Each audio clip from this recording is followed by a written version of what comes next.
ये कहानी है भारत और भारत की। एक भारत घंटों से कतार में खड़ा है और दूसरा भारत कब का काम पर निकल चुका है। एक भारत सिर्फ किताबी बातें रटकर बैठा है और दूसरा भारत पूरी दुनिया को पढ़ने बैठा है। एक भारत सरकार से मीलों दूर है और दूसरा भारत सरकार से दिन में कई बार मिलता है। एक भारत की सभी लाइनें व्यस्त हैं और दूसरा ऑनलाइन है। एक भारत अभी भी कागजों में उलझा हुआ है और दूसरा पेपर फ्री हो चला है। तो क्यों ना दोनों भारत को मिला दिया जाए एक डिजिटल प्लेटफॉर्म पर, जिससे ऑनलाइन हो सरकार, ऑनलाइन हो नागरिक, ताकि हमें अपना काम, पढ़ाई या घर छोड़कर लाइन में ना लगना पड़े, ताकि हमारा ब्लड प्रेशर भी नॉर्मल रहे और पेट्रोल का कांटा भी, जिससे न हम बेकार पसीना बहाएं और न समय गंवाएं। तो आइए बनाएं digital India, power to empower. हमारे प्रधानमंत्री जी ने हमेशा हर योजना को आकार दिया है साधारण नागरिकों के सशक्तिकरण के लिए। इसी शक्ति का एक नाम है जैम, यानी कि जन धन आधार एंड मोबाइल। और इस शक्ति का एक बहुत बड़ा रूप है डिजिटल इंडिया मिशन। देखिए, डिजिटल इंडिया मुहिम को देश के कोने कोने तक पहुंचाने के लिए सबसे पहले जरूरी है एक एक नागरिक की डिजिटल पहचान, जो कि उसे मिल रही है आधार कार्ड से। एक बार डिजिटल पहचान बन गई, फिर सारे डिजिटल लाभ लेने के लिए चाहिए डिजिटल कनेक्टिविटी, यानी कि हर एक नागरिक तक पहुंचने के लिए मोबाइल। तो बस इतना होने पर भारत के सभी नागरिकों का स्वागत है डिजिटल विश्व में। अब इस माध्यम से कोई भी नागरिक कहीं से भी कर सकता है कोई भी एप्लीकेशन ऑनलाइन।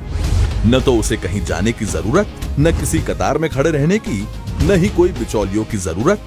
आपकी की गई एप्लीकेशन बिल्कुल सुरक्षित होगी, क्योंकि आप उस पर करेंगे ई साइन। एप्लीकेशन तो कर दी, पर उसके साथ जो डॉक्यूमेंट्स देने होंगे उसका क्या? उसके लिए भी अब आपको बस, ट्रेन या ऑटो में धक्के खाकर कॉपीज, ट्रू कॉपीज करवाने की भागदौड़ करने की जरूरत नहीं है। अब आप ये काम भी कर सकते हैं ऑनलाइन डिजिटल लॉकर के जरिए, क्योंकि अगर एक बार आपने अपने महत्वपूर्ण डॉक्यूमेंट्स डिजिटल लॉकर में रख दिए, तो फिर आप उन्हें आजीवन कभी भी, कहीं से भी, किसी के भी साथ शेयर कर सकते हैं। हाँ, अगर कहीं किसी परिस्थिति में आपको पेमेंट की जरूरत आन पड़ी, तो वो भी आप कर सकते हैं सरकार के पे गव के माध्यम से। और पेमेंट का रिकॉर्ड भी आपको मिल जाएगा आपके जन धन बैंक खाते से।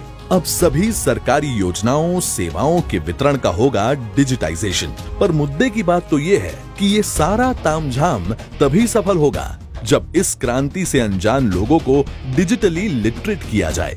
इसीलिए देश में बहुत बड़ी एक क्लास शुरू हुई है। क्लास का नाम है नेशनल डिजिटल लिटरेसी मिशन, जिसमें करीब 3 करोड़ लोगों को शुरुआती कंप्यूटर और इंटरनेट की तालीम दी जा रही है। साथ ही में माई गव जैसा प्लेटफॉर्म भी है। अब करते रहो सरकार से अपने मन की बात, देश की प्रगति में बनते रहो भागीदार। और किसानों के लिए तो डिजिटल इंडिया प्लेटफॉर्म एक बहुत बड़ी क्रांति साबित होगा, क्योंकि इसी प्लेटफॉर्म से देश की विभिन्न किसान मंडियों को जोड़ा जाएगा। साथ ही में हमारे दूर दराज के किसानों को अब मौसम की जानकारी, बीज, खाद और ऐसी तो अनेक प्रकार की जानकारियां और मार्गदर्शन मिलेंगे ऑनलाइन। तो अब बढ़ेगी आमदनी और ऊपर आएगा उनका जीवन स्तर। ऐसी तो अनगिनत सुविधाओं का काफिला ला रही है भारत सरकार आपके घर, खेत, दफ्तर, फैक्ट्री, स्कूल, कॉलेज, अस्पताल और आपके दरवाजे तक ऑनलाइन। और ये करोड़ों की आबादी वाला इंडिया, जो इलेक्ट्रॉनिक आइटम्स खरीदने में तो दुनिया में बहुत आगे है, पर उन्हें बनाने में खैर जाने दीजिए। पर अब मेक इन इंडिया और डिजिटल इंडिया के संगम से भारत बनेगा विश्व का एक बड़ा इलेक्ट्रॉनिक मैन्युफैक्चरिंग हब। अब हमारे युवा बनेंगे इलेक्ट्रॉनिक क्षेत्र के रिसर्चर्स, इनोवेटर्स और स्किल डेवलपमेंट का भी होगा बहुत बड़ा कार्यक्रम।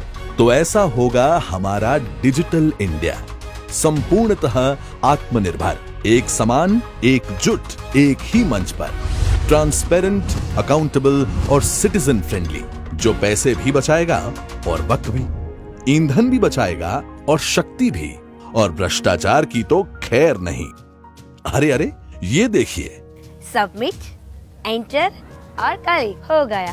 अब हम कॉलेज चले।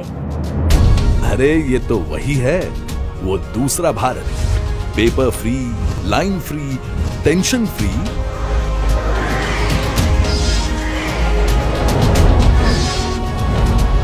ये है digital India, power to empower.